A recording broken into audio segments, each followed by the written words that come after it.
Hello and welcome to The Art of Aging, which is part of the Abundant Aging podcast series from United Church Homes.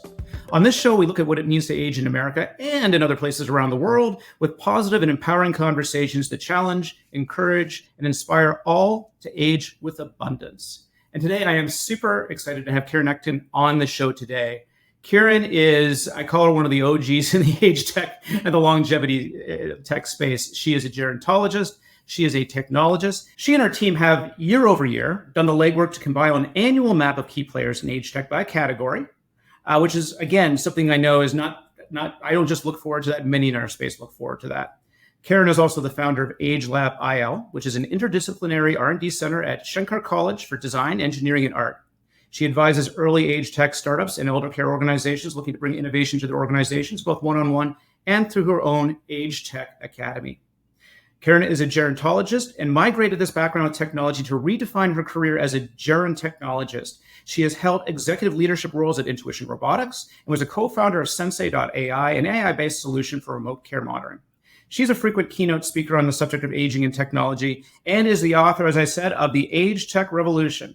And we are so lucky to have her on the show. Keren, welcome. Thank you so much for this wonderful introduction, Michael, and for inviting me on your podcast. I appreciate it. We really appreciate you making the time. And for our listeners, just a reminder that this podcast series is sponsored by United Church Homes' Ruth Frost Parker Center for Abundant Aging.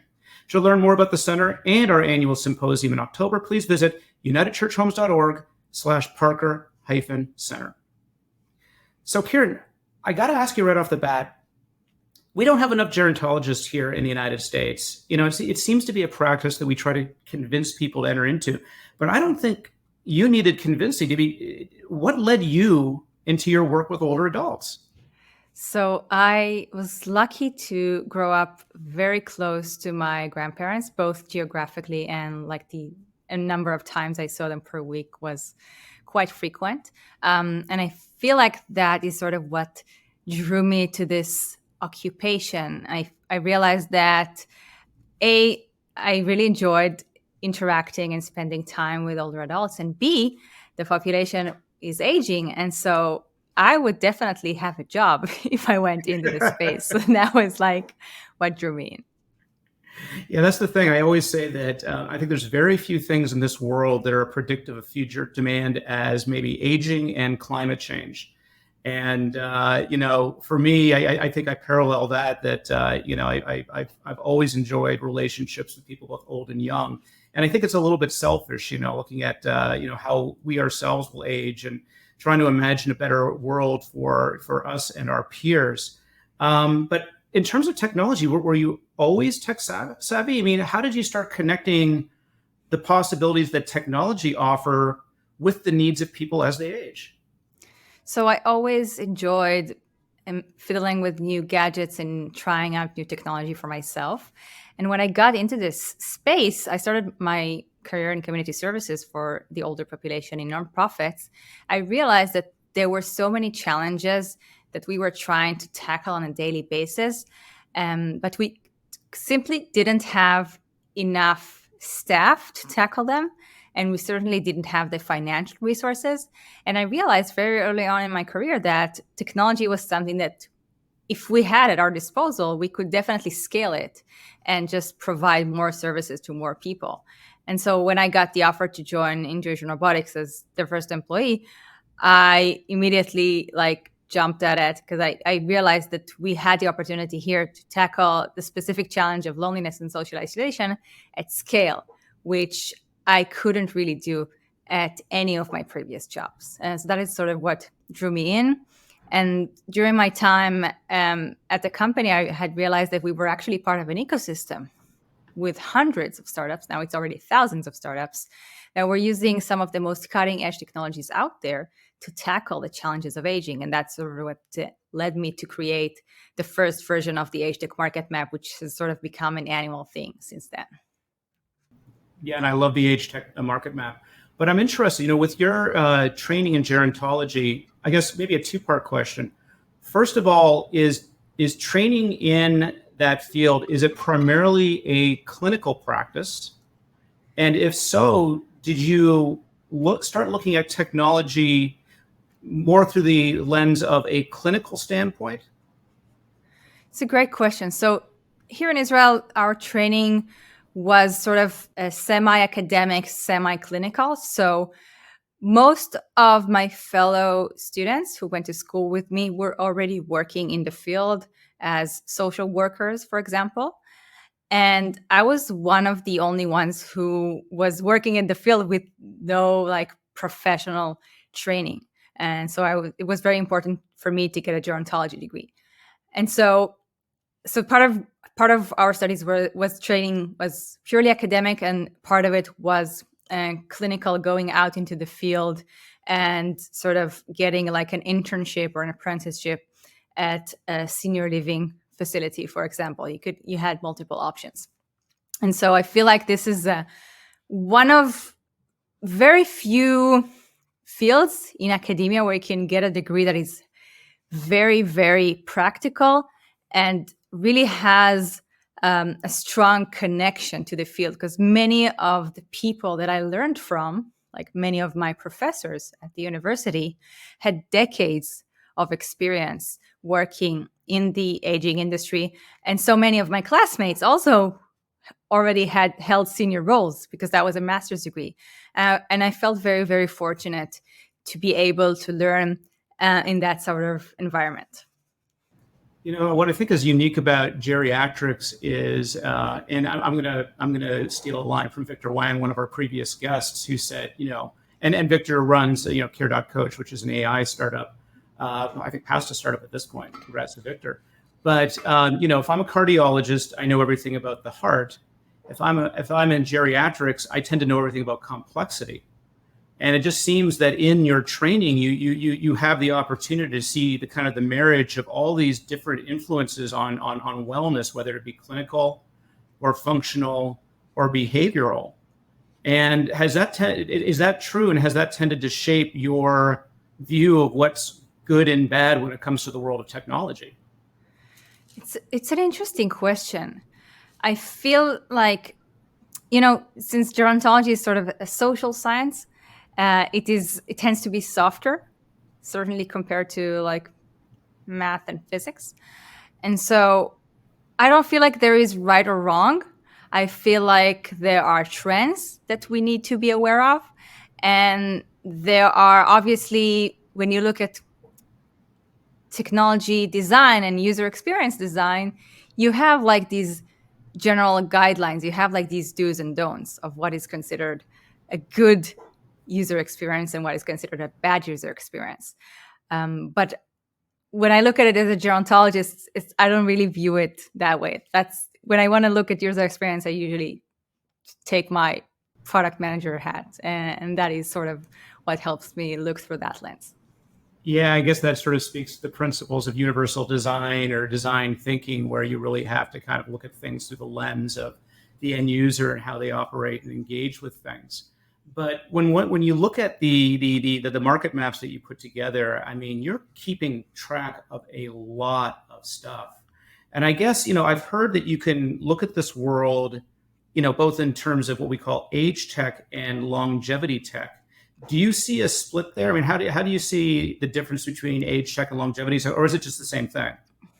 So the way I see age tech is technology that is designed to tackle the challenges of aging, first and foremost for older adults, and then for other key stakeholders in the ecosystem, like family caregivers and elder care professionals, and so on and so forth.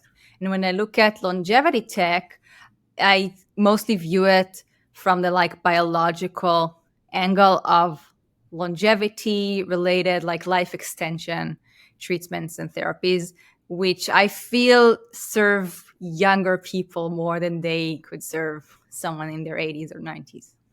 Yeah, because I guess age tech just deals with more practical problems, and I think that it's very inspiring, at least working at United Church Homes, to have the opportunity to interact with people in their 80s and 90s and hundreds, and just to know them as people and not just sort of a stereotype.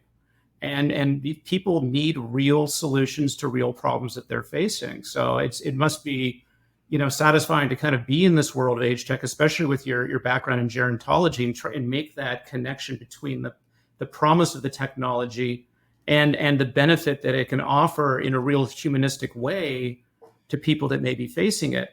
But I'm jumping around a little bit in our question set here, but how do you know if you're evaluating a company or if you're evaluating a solution, how do you know that maybe it's a gut instinct, maybe it's the analytical, how do you know that this thing has a chance at actually addressing that problem? I mean, what's vaporware and what's not?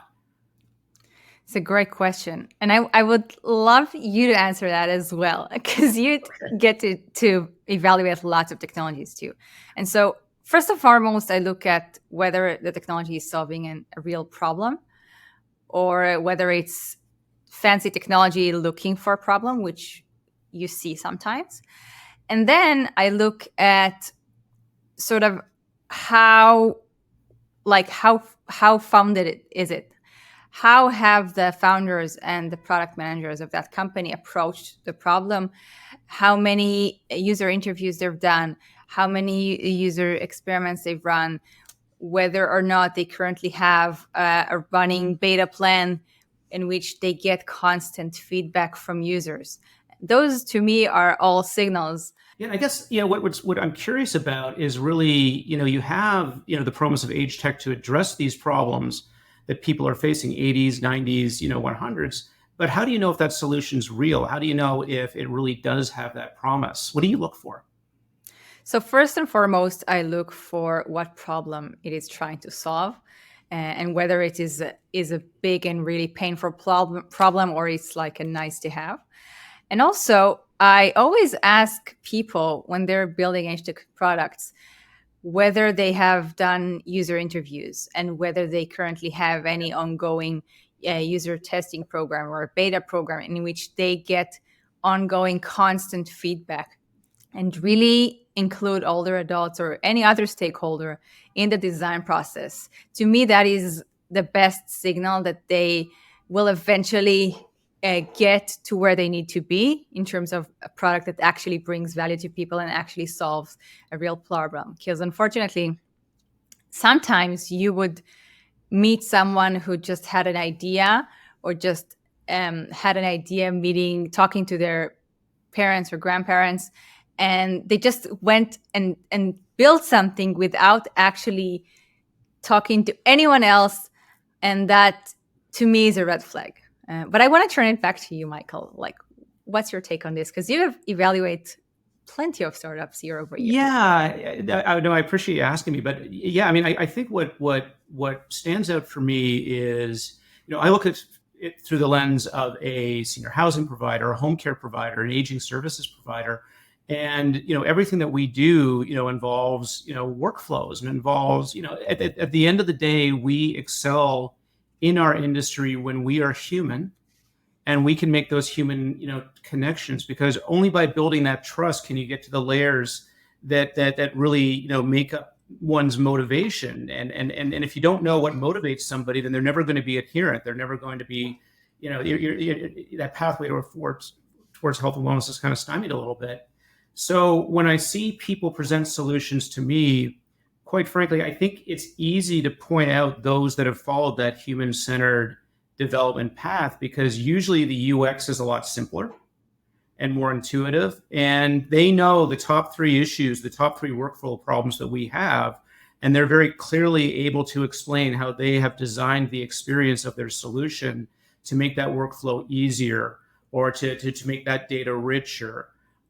So I enjoy those conversations. Otherwise, I mean, I think we had Andy Miller on the show. I think this is Andy with the Age Tech Collaborator from AARP, and he said, yeah, we see these presentation decks from different solution providers, and it's kind of like buying a car. It's like, here's the Honda Accord, and here's the Toyota Camry, and here's the Hyundai Sonata, and all these features are down here, and all the check boxes are checkbox, and then your solution, has all of these checkbox down here that are checked, and your competitors don't have them, right? But is like a heated steering wheel or a fancy headlight or whatever, does that really relate to the one problem number 1, 2, or 3 that you have?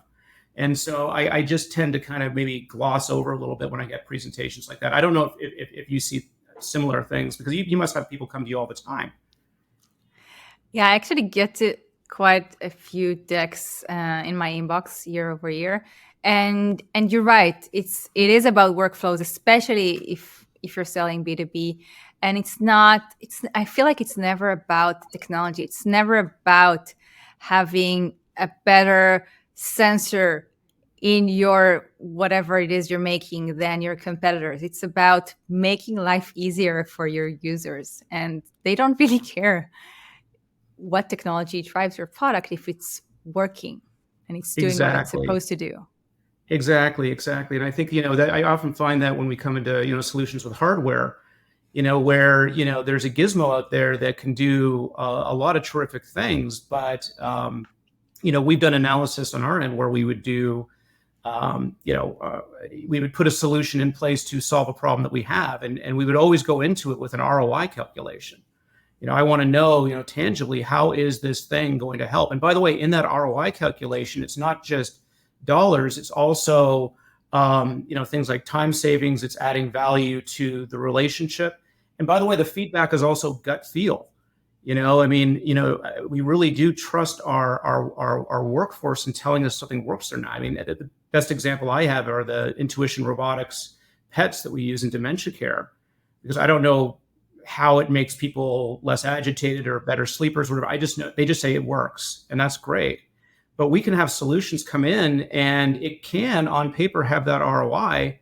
But if we constantly have to fiddle with it, if we have to, if we have to recalibrate it, if there's additional staff workflow that just causes hassle, and that goes out the door for us, unfortunately. And I find that, when that shows up a lot in hardware solutions. And that's something that we are, we have to do some extra due diligence against if we do have that presented. It's not to say that we'll never do it, but it's just those questions that we have to ask in that aspect, including, if the thing breaks, how do we return it? When does another one come back out? I mean, those are all things I encourage hardware providers, to think about. I don't know if you feel the same way. Absolutely. There is a saying that hardware is hard, and it is. It's very challenging for both for the company and for users, especially early adopters, to really work through the kinks. But I feel like if it brings enough value, and if you are able to show ROI, then you should be able to get adoption. But like the main premise that you have to work with is that your solution has to provide more value than it is a headache to handle and work on. And like, you can't make your users or anyone have to work harder in order to adopt your technology. That's a great statement, and I definitely want our viewers our listeners to reflect on that. I think about our world as well, and I think that it's important for people to understand that, we have a shortage of workers here in the United States. And there has been this element, I think, in big tech, this sort of the cliche of, move fast and break things.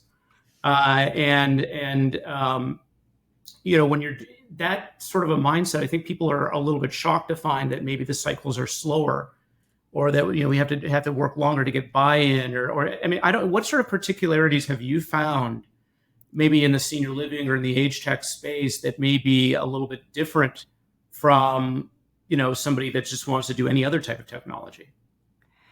Well, I'm not sure I'm the best person to answer this question because I've never been in any other industry. Okay, fair but enough. I can speculate that the sales cycles in aging tend to be longer than they might be if you're selling, let's say, a software product to other software developers, right? So you have to get buying from multiple people when you're selling to big organizations. You have to have some sort of sometimes regulatory approval if you're selling to organizations that are regulated by some government agency or whatnot. And so I feel like it is a challenging industry to sell to, but also I feel like it might be more rewarding on a personal level to founders because you can actually see how your product and how your technology is actually helping real people solve real world It's problems. very And that is, purposeful. Yeah, and that is Well, and we can like go back to the the market best thing. opportunity. Yeah, I'm sorry. We can go back to the marketing opportunity again, Karen, that, any solution that people are sort of driving towards today in the age tech space, I got to think it's going to be, the demand for them is just going to be 10 times larger in 10 years or so. With the magic kind of like, I can't remember, what is that? Like in 2034, there's going to be more people there's some sort of magic number Yeah. for Like 2034 that I can't think about. yeah, like in the next decade or so, there will be more people in the United States over the age of 65 than under the age of 18. So Right. yeah, if you are in this for the long run, the aging space is definitely like the place to be.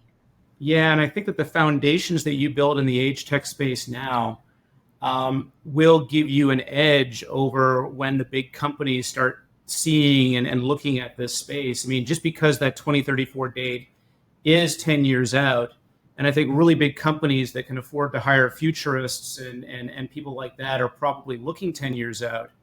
Um, I've started to see, at least in the circles we run in the age tech and longevity tech space, I have started to see some of the larger organizations, particularly when you look at the AARP Age Tech Collaborative, come in and start being very curious about this space and start, really wondering what's happening in this space.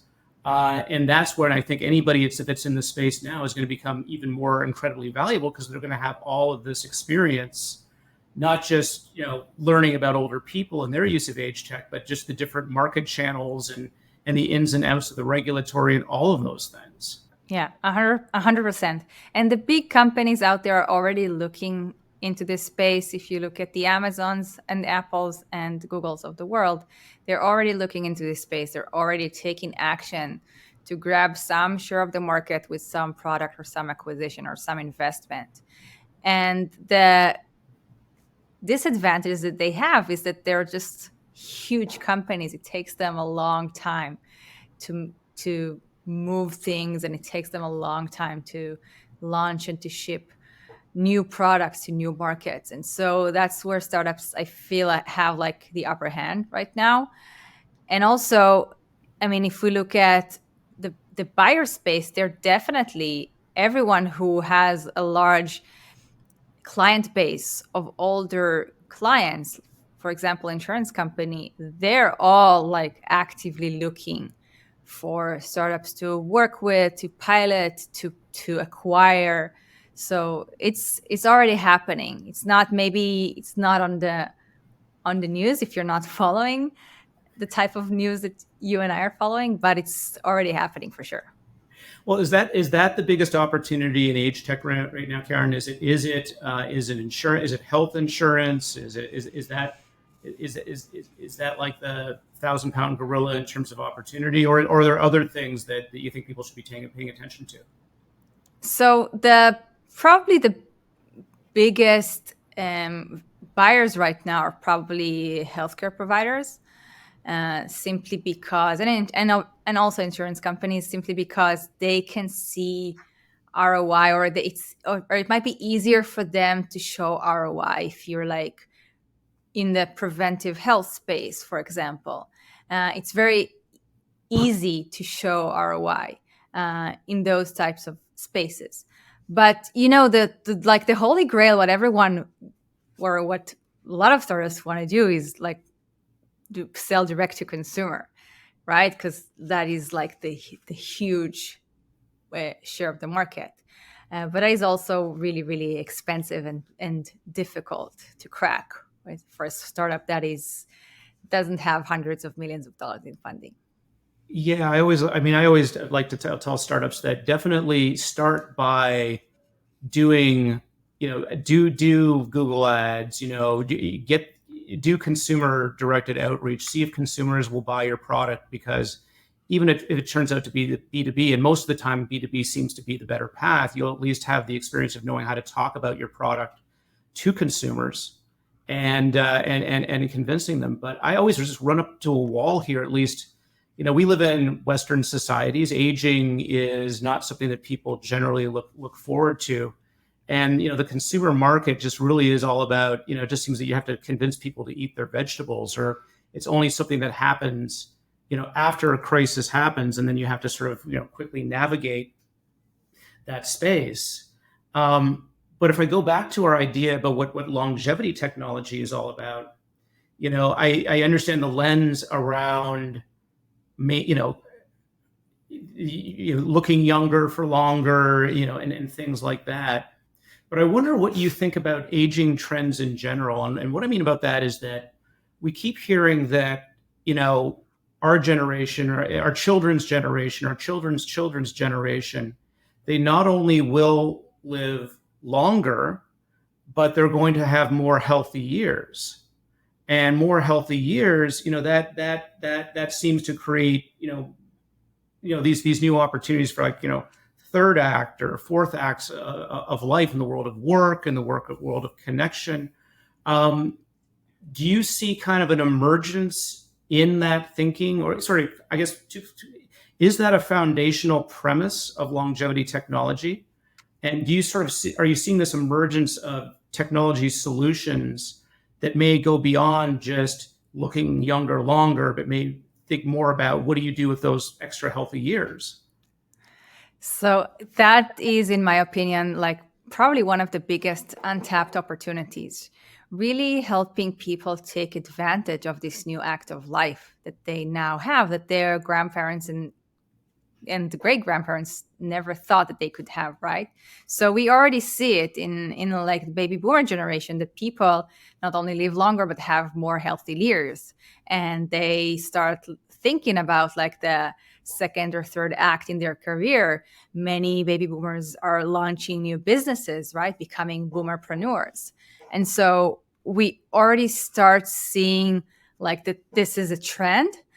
However, we don't see quite as many startups addressing those healthy years, this new act of life, as we see startups addressing the challenges that arise when people are further down their aging journey in their 80s, when the challenges are just bigger, and there are more of them, and it may be harder to get people's attention. Yeah, and I didn't really think about that, Karen, is that, you have, it's not just that, you have this sort of, we may see just this general transition from age to longevity tech maybe a decade from now, as we start moving through, and as we start to, I guess, normalize the solutions to problems that people are now having at greater scale, with functional ability, with cognitive issues, and so on. We're going to have a lot of great, hopefully, knock on wood, knock on my head, um, advancements in medicine that will enable those extra years. And so there's probably going to be a point where longevity tech is going to be bigger than age tech, if I can kind of keep the maths in my head correct. Could be, in the way that things are progressing in our world, I wouldn't rule out any scenario. I mean, it's possible that we will wake up tomorrow and learn that someone has released a pill that sort of pauses our aging process, the same way we heard recently that they released like this shot that stops you from gaining weight, right? And Right. so I wouldn't rule out anything at this point, honestly. Okay. Well, my last question. Well, actually, no. This is not my last question. We always ask our guests 3 questions about their history or experience with aging. And after this question, do you mind if I ask those questions of you? Go ahead. Okay. But the question I've got is, have you ever heard of artificial intelligence? And if so, I'm joking. I'm so sorry. I'm joking. But in terms of AI, where do you think is the most exciting application for AI in the age tech world within the next year or two? So I am super excited about having conversational interfaces that are so much better than what we've had up until November of 2022, when OpenAI launched their ChatGPT. And so I recently released a piece about like this health assistant that the World Health Organization launched that is purely conversational. You can use your voice and ask health related questions, and you have this avatar fetching you information from the World Health Organization database. So that is like one of the most exciting use cases that I've seen. And I think there are so many other use cases that could benefit from having a great conversational user interface, because we live in a world where there is so much knowledge out there, and it is impossible for any human to sift through and really understand sort of where do you find reliable information on particular topics, and what is even the right question to ask when you're Googling stuff. And I feel like having conversational interfaces and specific sort of assistance for specific domains can really go a long way towards helping people get the information they need when they need it from reliable sources. And so that is what I'm super excited about. And also tackling loneliness and social isolation. I think that could also be a great use case for that. Yeah, and I definitely agree that that's an area of huge promise. And I know that, and maybe we'll have you back for a future show when this emerges. I know that there's a lot of research going on right now to really explore the limits of where the AI experience can be valuable and where human beings need to be present. And I think that's going to be really interesting as it evolves in the aging world, both on the social and the social side of things as the companion side, but also to kind of generate the information that we need to understand rising risks and factors that may, put people at risk for hospitalizations and things like that. Where's the AI conversation appropriate? And then what's the limit of that conversation, or how real could it get? Should it get? So as that, I would love to have you back and just talk more about the moral and ethical kind of boundaries of AI-based solutions. But for our listeners, we have been so pleased to have Keren Etkin on the show today. She is the gerontologist. You can find her at gerontologist.com. She's got an amazing book called The Age Tech Revolution, which I'm guessing you can purchase on Amazon. And where else can you find it, Keren? Amazon is the easiest place, but we also have a link to the ebook on the gerontologist.com. That's terrific. And obviously lots of great content through the gerontologist on an ongoing basis. So I encourage everyone to subscribe and have the benefit of what Keren and her team are doing to keep everyone smart about the ever-changing world of age tech and longevity tech. But as I said before, Keren, I got your permission already. We always ask our guests 3 questions about their own experiences around aging. And the first one that I have for you is, when you think about how you yourself have aged, what do you think has changed about you or grown with you that you really like about yourself? This is a great question. I like perspective that growing older gives you. I feel like the stuff that I used to stress out about 10 or 15 years ago, I don't really care about right now. And that is probably the main thing that I get. Well, question number 2, though, is what has surprised you the most about you as you've aged? What has surprised me most about me as I've aged?